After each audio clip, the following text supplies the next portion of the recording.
Hello unicorns, I'm Tiffany, there's Angelica, and we are back today with another video. Now, as I said, we are celebrating Black History Month, and today's video we are going to be focusing on Black middle grade literature. Now, I know what you're saying, Tiffany, you in your big old age, why are you reading middle grade books? Anybody can read any age category, okay? And middle grade books speaks to that inner child of me. What middle grade books are doing nowadays is fantastic. And I need to read more middle grade because after reading some more of the heavier adult books that I'm reading, especially in the fantasy and the romance literature, I find that taking a seat back or getting out of a reading slump, all you need to do is pick up a middle grade. Now, I prefer middle grade over young adult, okay? Because with young adult, it gets on my nerves. Because with some certain young adult books, I kind of find that they're trying to be adult, but they want to talk to the teenagers. But middle grade books are actually targeted to middle grade readers, and they read like a middle grade book, and that's what I want when I pick them up. Now, primarily, I am a fantasy girl. I read fantasy. So most of these books will have a heavy focus on the fantasy element. If you're looking for more middle grade books of a different genre,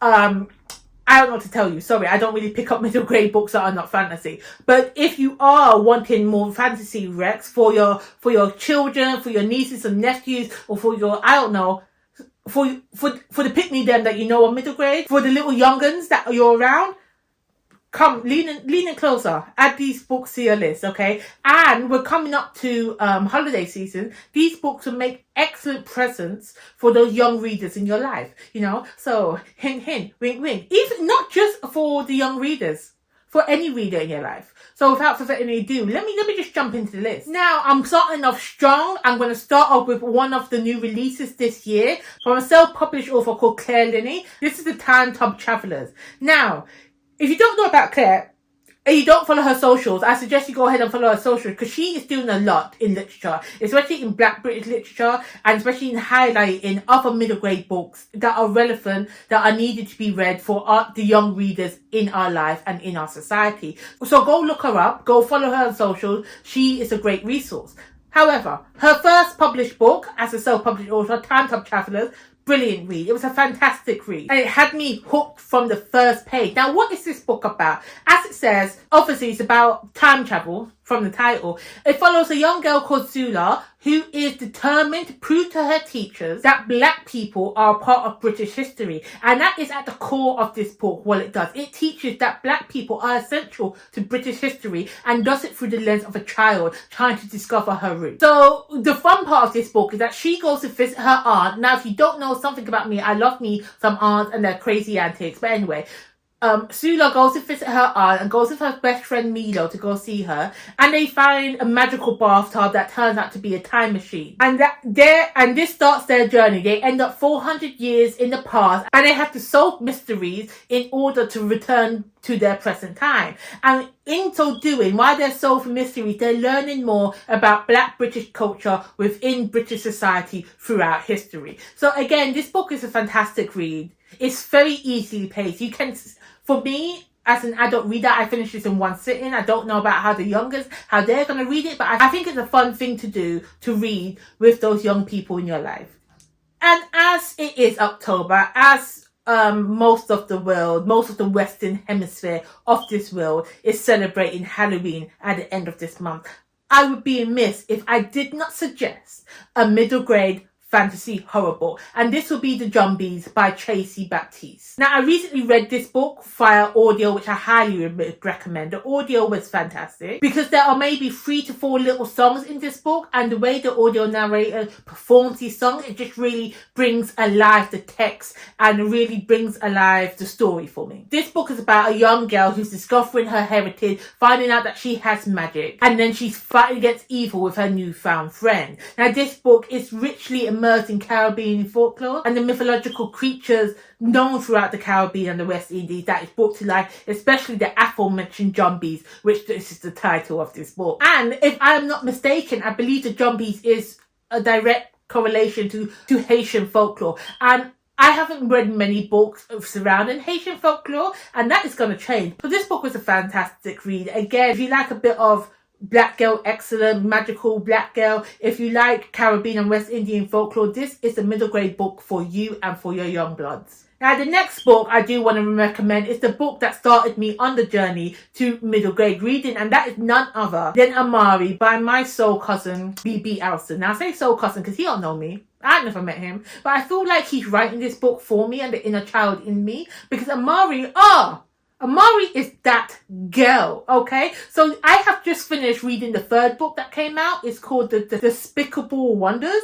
Now, I ain't going to tell you what that book's about because it's the third book, but the first one, Amari and the Night Brothers, was fantastic. Now, Amari, how the first book begins is Amari, her brother is missing. Nobody knows what happened to her brother. Amari is struggling in this school that she's in. I think, if I can remember it correctly, the school that Amari is going to is predominantly white. It's a scholarship school, and Amari is struggling because not only is her brother is missing, no one seems to be looking for him, and so she is struggling for school. And then comes a letter in the mail. I think it's a letter or a box, I don't know, but she's invited to a magical school, and that's where the adventure begins. So you get a little bit of Harry Potter S5, but I never read Harry Potter. I don't intend to read Harry Potter. I did watch the movie. In my opinion, this is the black girl Harry Potter. This is what I needed because it's so much better. And when you realise the power that Amari has and how she is also shown in her magical community for her power, it's fantastic. I don't want to give a lot away. Read it. It's great. It's great. And also, as a side note, there is a dragon shifter in this book. So if you love you some dragons, okay, read this book. Okay, so the next book series that I want to recommend is T.J. Young and the ORISHAS by Antonie Bandele. Now, when I think of T.J. Young, I think of Percy Jackson and the Olympians, but for Nigerian mythology, okay, for the ORISHAS. That's what this book is. So this story is largely, again, it's set in summer camp, and they learn about magic, they learn about the abilities they hold, and they're also being visited by the ORISHA, by Shango and Oya and all them gods. Now, there is a lot of books in this series. Not just the main series, they have a little side books, little novellas. And I just think this world that Antonie Bandele is creating is very rich. I love books that highlight other mythology than the Greek and Roman and Norse mythos. Because we all know what the Olympians are, okay? We all know the story of Percy Jackson. Now it's time for you to read the story of T.J. Young. The next book series that I do want to recommend is Tristan Strong. Now this book is Tristan is such a lovable character. The story that is told in this book is fantastic. And the way it starts off this book is very heart-wrenching because Tristan does fail to save his best friend. They're in a car accident together and he's unable to save his best friend Eddie. So he's dealing with his grief. And on top of that, he is dealing with his awakening powers. Because as the first book says, he punches a hole through the sky. Tristan's punching holes in everything. So he's dealing with his grief, he's dealing with his anger, he's dealing with, again, he's a tween. He's newly developing body with these powers. It's a fantastic read, and it does incorporate some elements of West African mythology in this book, and it does it seamlessly. I highly recommend Tristan Strong. It's a good read. Pick it up if you're so inclined. The next book series that I do want to highlight, this is a recent release. This came out in 2024, and that is Kwame Crashes the Underworld. Now this is different because most of the time when I hear West African mythology, I'm talking about Nigerian and the ORISHAS, okay?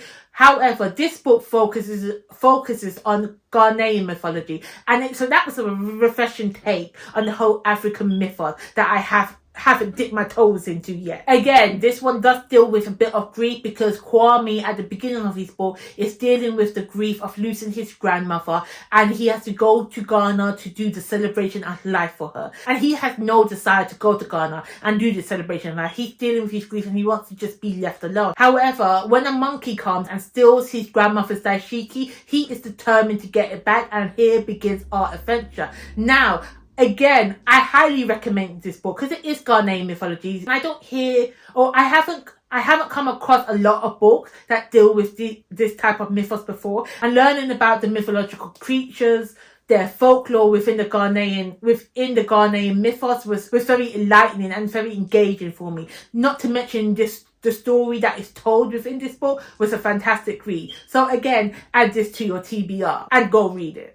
Again, we have another new release that came out this year as well, I believe, and that is Jaden Powers and the Inheritance of Magic. Now, this book was giving me Amari vibes, was giving me a Harry Potter vibe. Again, I was intrigued reading it because I already knew that I loved Amari, so getting another book of that similar thing was giving me energy. So this book follows Jaden, who's upset, he's in disbelief when he learns that his best friend Elijah has gone missing. While at Elijah's home, Jaden finds a note from him asking him, and this is Elijah asking him for help. And so Jaden gets an invitation to attend an exclusive boarding school where Elijah was a student. And obviously, it's not just an ordinary boarding school. It's a magical boarding school. And Elijah was a powerful magician who has now transferred his magical abilities onto Jaden. So now Jaden goes to the school, tries to get control of this newfound magical power he has, all while trying to investigate the disappearance of his friend. So this was a fun read. Again, it was given, if you like Amari, you're going to enjoy this book too, because this was a fantastic read. Something a bit different. This is not a fantasy book for my next one. This is a contemporary book called Shark Teeth. Now, let me tell you, I really should have read the synopsis before I picked this book up, because I thought I was having it's called Shark Teeth, and I assumed it will be an adventure on the high seas where sharks attack a boat. That's what I got from the title. No. That's not what this book is. So Shark Teeth follows our main character called Shark Tifa, who is responsible for taking care of her younger sibling. And that is because their mother is struggling raising them. She's struggling with her consumption of alcohol. And this has caused her to lose custody of her children on multiple occasions. And that means that Sharkita, as the oldest sibling, has to take care of the younger one. So as the story starts, we see that Sharkita's mother seems to have cleaned up her act a bit more, but again, the trauma that Sharkita has gone through as a child herself, raising children, being their sole caretaker, the most reliable caretaker, we see her struggle with it. We see her struggle trying to balance what she wants to do, focusing on her life, like she wants to be in dance, but she can't do that. She feels like she can't do that because her mother is unreliable. So her mother has one last chance to clean up her act, or her children will be taken away from her permanently. And you think, okay, yes, now mum is going to clean up her act, but no, she starts slipping into her bad habits again. And so Sharkita is just there, going through every day, worried about if she can actually live her life as a child she is, or does she need to step up? Again, this is something that no child should have to go through, so it is a bit of a difficult read. It's very trigger warning for a middle grade book, but I thought it was excellently done. Seeing the story told through the lens of a child instead of a lens as an adult reflecting back on their life, it was very enlightening, it's very eye-opening. So I do highly recommend this book for anybody to read, not just for the middle graders. Okay. Let's get back on track with the fantasy books that I love to read, and we have got Cameron Battle and the Hidden Kingdoms. So this book was giving me the energy of Black Panther meets the Chronicles of Narnia. So we are following Cameron and his two friends that open a portal into a secret country within Africa who needs their help. And throughout the story, we see Cameron struggling with the knowledge that he is the only one powerful enough to save this country, to save this kingdom. And it was a great read. It's a great little fun fantasy adventure. And it also does have an element of casual queerness, which I like to see, because it's not implicitly stated that these characters are queer, but you can read between the lines. You can see it happen. You can see the budding romance, and I just love to see that. I love that representation within all of my books, within all books, especially in middle grade books, because where you see the young ones reading these books, not knowing how to deal with their emotions, what they feel to their best friend. And this does it delicately, explores it so well. I highly recommend this book. The next book series I do want to recommend is The Marvelous. Again, this book is about a magic school, and anytime you have a middle grade fantasy book about a magic school, it's always going to be linked back to Harry Potter. And this is no different. This is like the more inclusive version of Harry Potter. So, 10 points for that. This story follows Ella, who has made history as being the first conjurer to attend this arcane magic school academy. And what is unique about this magic school is that it's in the clouds. It's in the sky. Now, what I feel like this book does well, it tackles the microaggressions that people can face. It tackles prejudice truths, and it also highlights what one has to do to find their place in the world. Because as I said, Ella is the only conjurer, it's the first conjurer to attend this school. So yes, I do highly recommend the Marvelous. It is a fantastic read. It's an easy read and it is very entertaining. The next book I do want to highlight is another book that focuses on Ghanaian folklore, and that is SERWA's BOATENG'S Guide to Vampire Hunting. Now this book was this book was a delight to read. It's fantastic. So we follow our main character who comes from a family of vampire hunters, and then one day her parents decide to leave her in this town while they go off on a mission. And now Sarah, being the child that she is, she's just like, no, I am a vampire hunter, I know what to do, I want to start vampire hunting. But they left her, but she's left in a town where her parents think it's safe, where she can attend middle school, and she's not pleased about this fact. However, there is something is not right in this town. Everything is not all what it seems. And Sarah has found herself a vampire that she needs to hunt down. I'm not going to give too much away about this book, because let me tell you, when you get to the end of this book, when you see that ending, it got me. Normally when I read in middle grades, I can see how it's going to end out, except for Amari. Amari's ending was fantastic. This book, how this book ended was amazing. I didn't see it coming. I did not see it coming. I kind of screamed. I went, what? And that's what I love about a good fantasy book, especially a good middle grade book. It does the unexpected, because you think as a full grown adult you would know what they're gonna do, you know. But imagine reading this when I was a young one. This would have been up there on my favourites. And what I also like about this book, it incorporates Ghanaian mythology and legends so well into the plot, so well into the story. It just reads naturally, and it just makes you want to go that bit further to learn more about this mythos that doesn't get the highlight it deserves. And the next book that I want to recommend, this is different. This is a historical fiction for middle grade, and this is The Windwashed Child. This is telling a story from the child's perspective of what it's like being from the windwashed generation. So our main character Leonard has arrived in the port of Southampton, and it's cold. You know, food don't taste as good as it did back home. He does not want to be here. He's here to meet his father, who he does not know. And he just said, okay, my parents have brought me here for a better life for myself. Let me take it on the chin. Let me do the best of what I can of this situation. But it's difficult for him because he's just in a new environment. And I love reading the story. I love seeing what it's like for children of immigrants, for children of the windwashed generation, when they arrive to the UK, and how the culture shock that they have, what they realise when they're coming from a nice hot tropical island to this freezing cold place that is Britain. It's a shock to me too, and I've lived it all my life. And it deals with the racism, the trauma, both, and the physical abuse that he gets from some of his peers at school, and how he deals with it. This was a fantastic read, and I highly recommend this book. This book should be read by everybody. Like, it's a powerful book, and although it is written for children, as an adult, you can take a lot away from reading this story. So the last book that I do recommend, that I do think is perfect for this season, is The Creepening of Dogwood House. And this is a recent release. This came out of this year, and it was written by the same author who did Root Magic, which was also a fantastic middle grade book.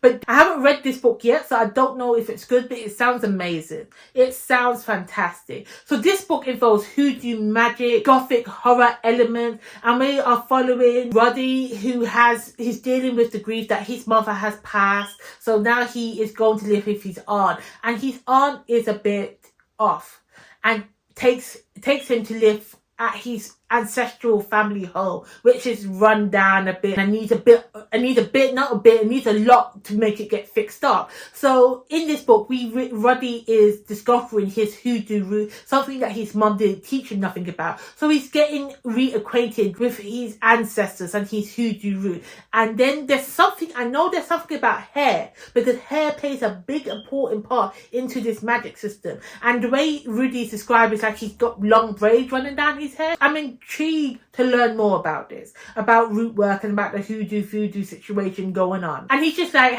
and the house, as I said, it's run down, it's broken down, it needs work. And Rudy's just thinking, hold on a minute, why is this house spooky in the daytime? I understand being scared at night, haunted house fires, but why is it looking scary in the daytime? And you know what? I can't be mad at you, because that doesn't make sense. Your house shouldn't be scary. And the story goes on from there. There is something going on with this house that he has to now live in, and I believe it's a haunted out house story. I'm not too sure yet, but it is one of the books that I am going to get to this month, especially for Halloween season and Black History Month. 2 and 2 go together. Okay. So that is my list of middle grade books that I feel like everybody should be reading to add to your TBR, to share with the young readers in your life. And let me know if you have any middle grade books yourself that you want to recommend to me. Now, I know this list is heavily focused on fantasy, but if you have any other middle grade books from any other genre, please let me know, because again, I do like to read across multiple genres. Okay? Thank you guys so much for watching. Please remember to like and subscribe and hit that bell, because I'll be back with another Black recommendation video shortly.